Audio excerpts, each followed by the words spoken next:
Hello, everybody, and welcome to our next topic in Grade 12U Physics. Today, we're going to be talking about frames of reference and something called fictitious forces. This is actually one of my favorite topics to talk about because it actually explains a lot of the experiences you have in your life that seem to kind of fly in the face of some of the physics that we've been talking about for the last year and a half together. So before we get too far into it, we've got to just quickly get through a couple definitions. And the first one we're going to talk about is, again, this thing here called a frame of reference. So this is something we take for granted normally, but a frame of reference is a coordinate system that we're going to use to as like our base location that we're going to measure everything relative to. So we hinted at this idea in grade 11. We started talking about position requiring a reference point.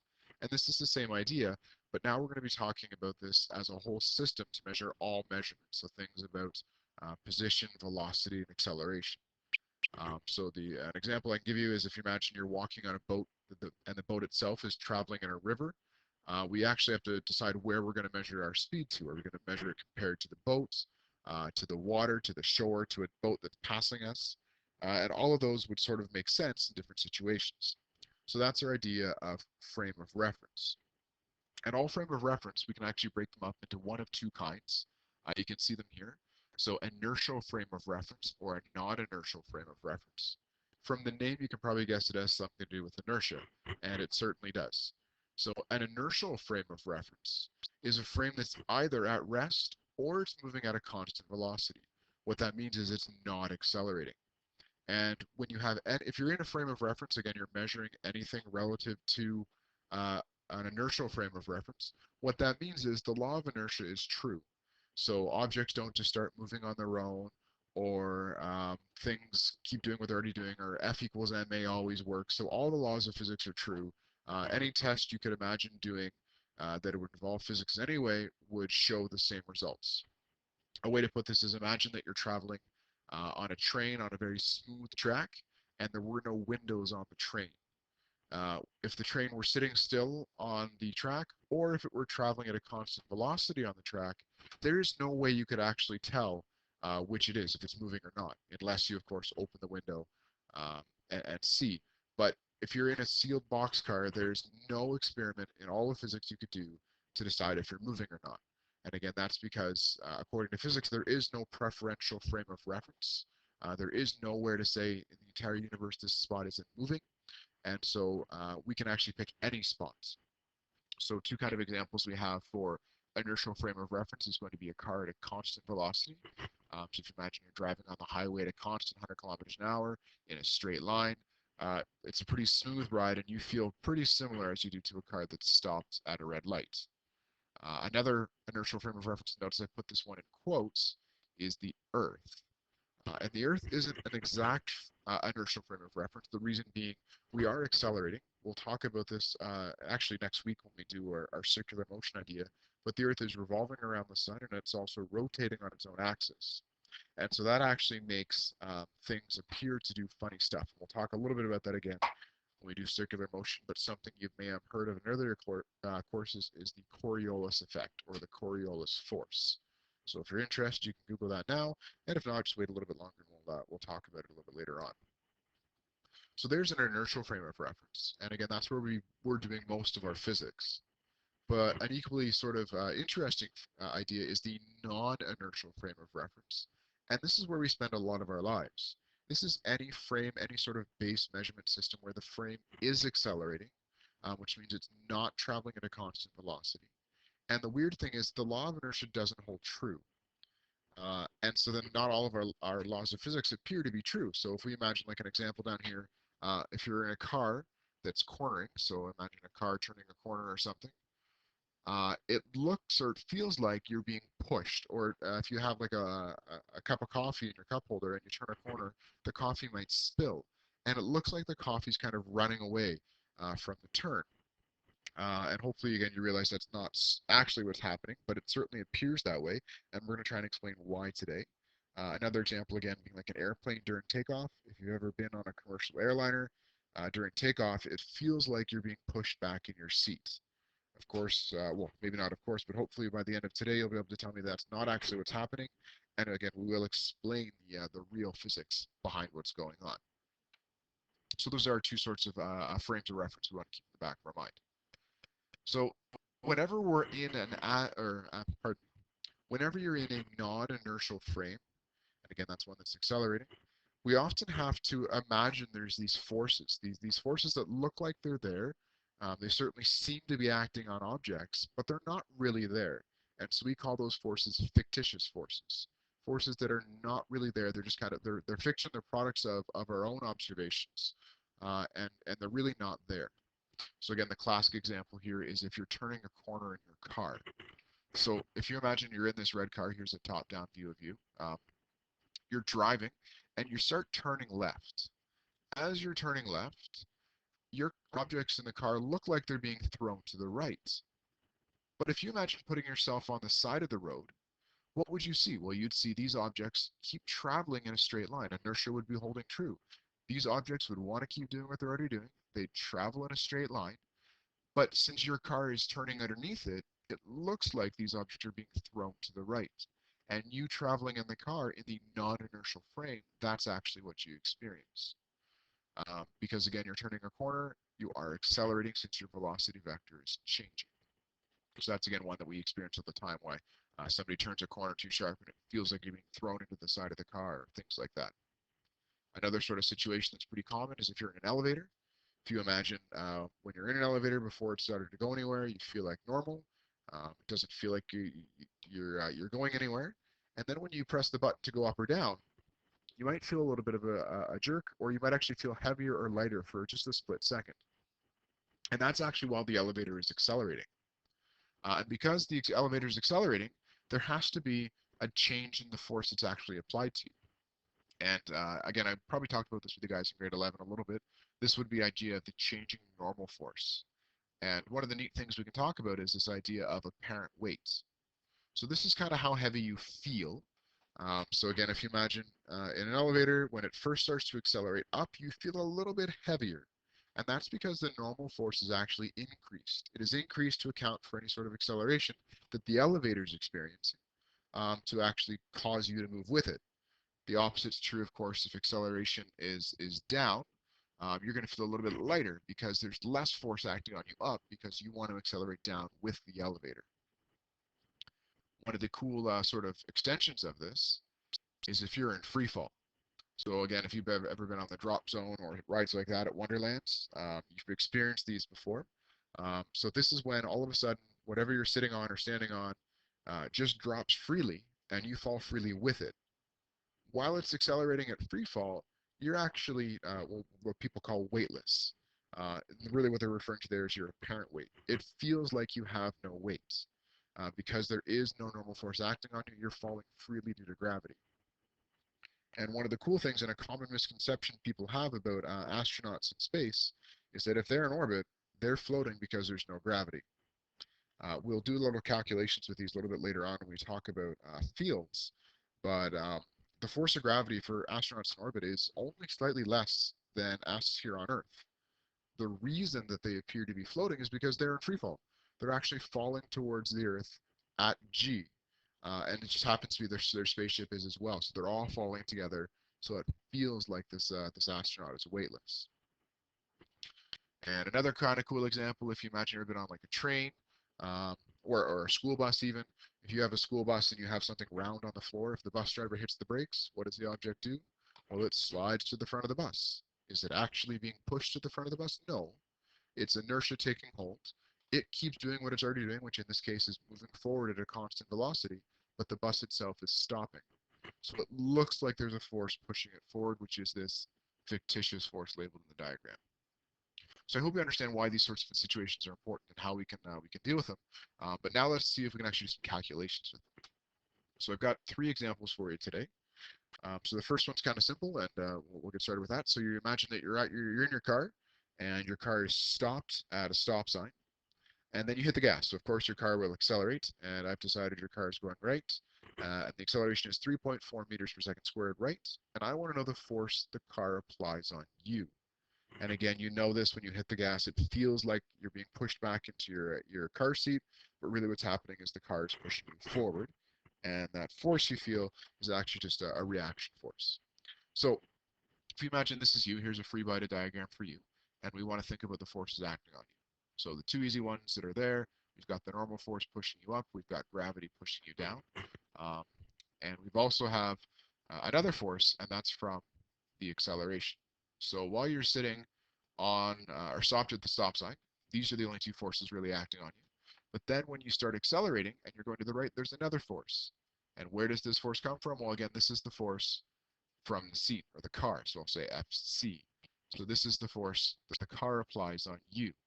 Um, and if we look at our sum of the forces statements, so we know, let's just not worry about the y for right now because the y's are going to cancel out. The sum of the forces in the y is 0. But if you take a look at the sum of the forces in the x, it's going to be equal to ma. And the only force that's really important here is the force from the car, because again, these two cancel out. So your sum of your forces is just Fc and mass and your acceleration. And again, notice this is your mass, not the car mass. This is your mass because this is you that's actually accelerating here. Now, of course, the car would have to apply a force to itself, or sorry, the car would have to apply a force to cause itself to accelerate. Now we're only worried about the force the car applies on you. So this would just be your mass and your acceleration. And if you do this calculation like I did, you should get 289 newtons. Your calculator would spit out. And so we'd report that as 2.9 times 10 to the power of 2 newtons, and it is to the right. So there is the force the car applies on you. All right, so as I said, that one's not terribly difficult. Hopefully that makes sense. If you look at one that's a little more challenging, again, this is something you might have experienced if you ever have anything hanging down from your rearview mirror. When you turn a corner, hit the brakes or hit the gas, it starts to swing around and move. So let's take a look at an example with fuzzy dice. So you have some fuzzy dice in your mirror, hanging from your mirror. And of course, while driving at a constant speed or velocity, I guess I should say, let's change that, because more specifically, this would be velocity. So when traveling at a constant velocity, um, the dice will hang straight down. And again, that's because at a constant velocity, you're in an inertial frame of reference, which means the law of inertia holds again, and so they hang straight down.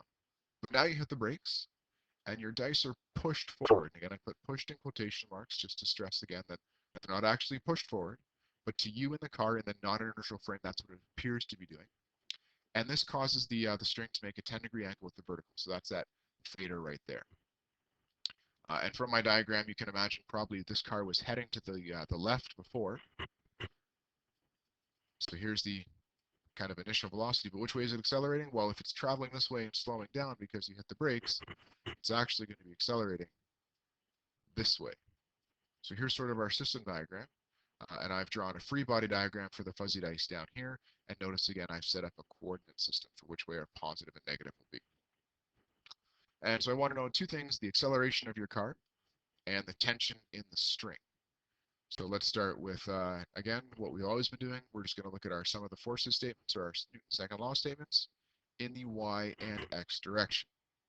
So if we start with the x, so the sum of the forces in the x direction, this is where the acceleration is, and we agree the acceleration is to the right. And in our coordinate system, that's positive, so it's going to be ma. And so the forces in the x, if you notice, there's only two forces acting, tension and gravity.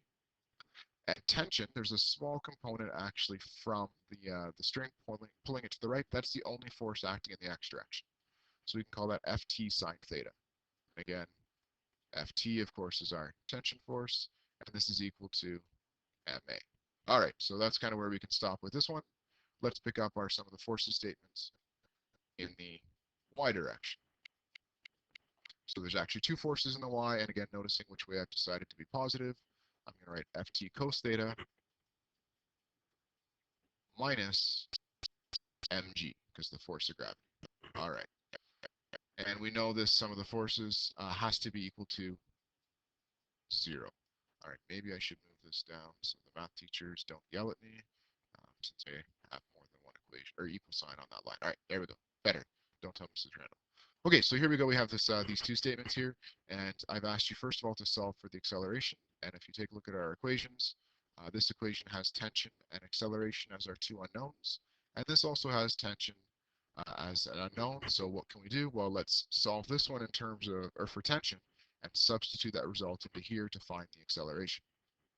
So Let's do that again. So this one will turn out to be the force of tension is equal to mg divided by the cosine of theta. And if I take this and substitute it in here, I can actually then get that mg sine theta over cos theta is ma. And again, the nice thing we can notice is, look at this, our masses cancel out, and so it's mass independent. And the other thing to remember is that sine theta over cos theta is actually, we can simplify that to tan theta. So we actually end up having a pretty simple expression for our acceleration. It's just g tan theta. And again, do some calculations, and I'm getting an acceleration of 1.7 meters per second squared.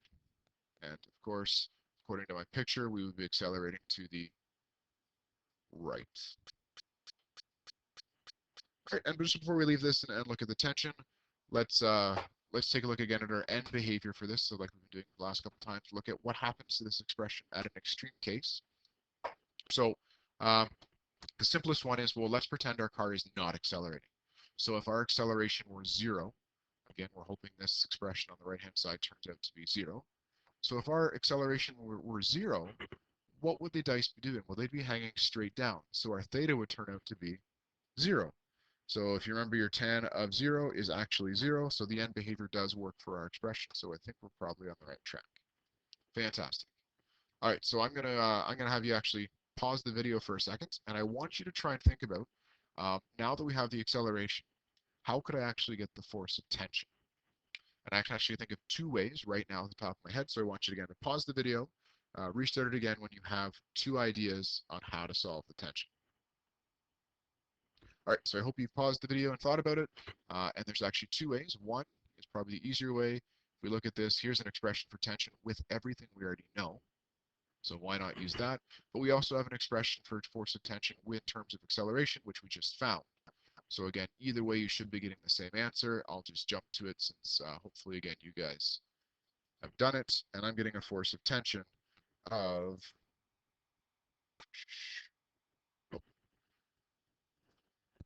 5.5 newtons.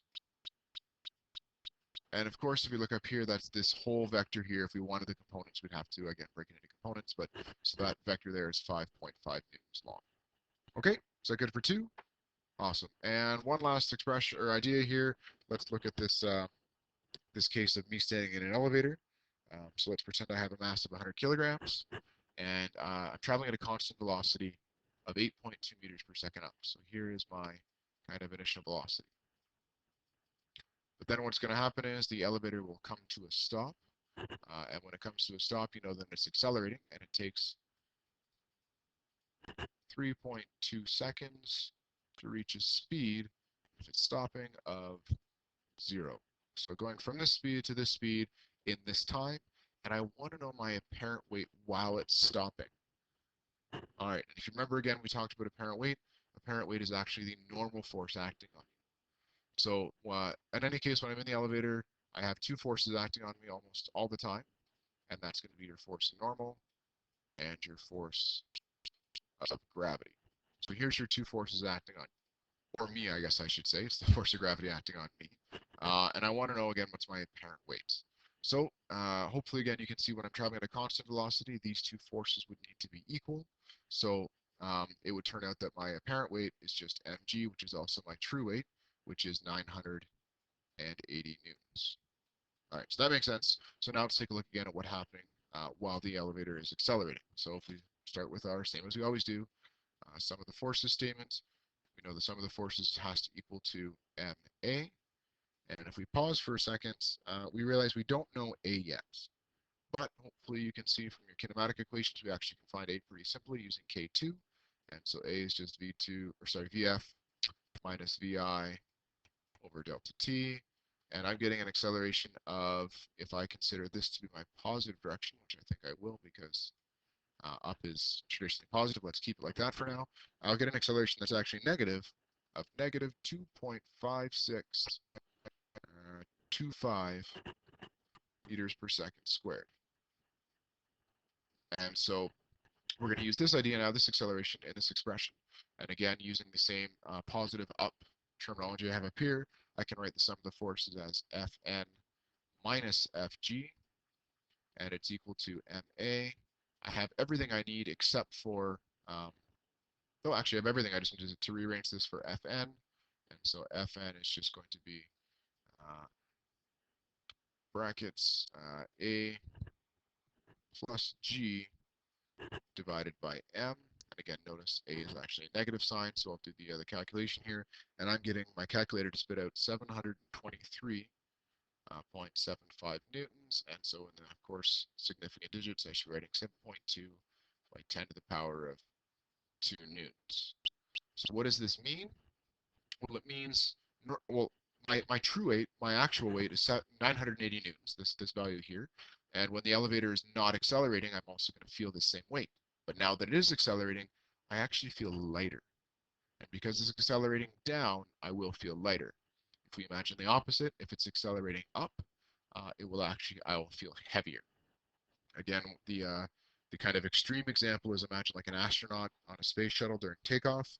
They actually have to lay backwards, or sorry, like sit up with their legs facing the sky, so their acceleration and the extra forces acting on them don't damage their body. And they pull some huge accelerations and they get these large apparent weights. Um, just 1 second before I let you guys go, I just want to go back to this old example here about the fuzzy dice.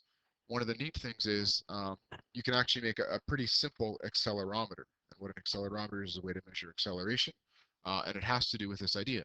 So you can actually just put a heavy weight on a string, and if you measure the angle, just kind of do the same thing we did here. You can actually work backwards, or like we did here, and just find the acceleration. And I think that's kind of a neat little activity to do. And this is actually the same way that a lot of your smartphones measure acceleration. They don't have things moving around, but they measure the forces acting on objects inside, and that's actually how they calculate the acceleration of your phone. And again, hopefully, most of your smartphones have an accelerometer in it, which I think again is pretty neat. So that's it for me on non-inertial frames and fictitious forces. Again, I hope you found this as interesting as I did. Um, and there's lots of neat things we can talk about in class. So of course, again, come to me with any problems, and I look forward to seeing everybody in class. Have a great day.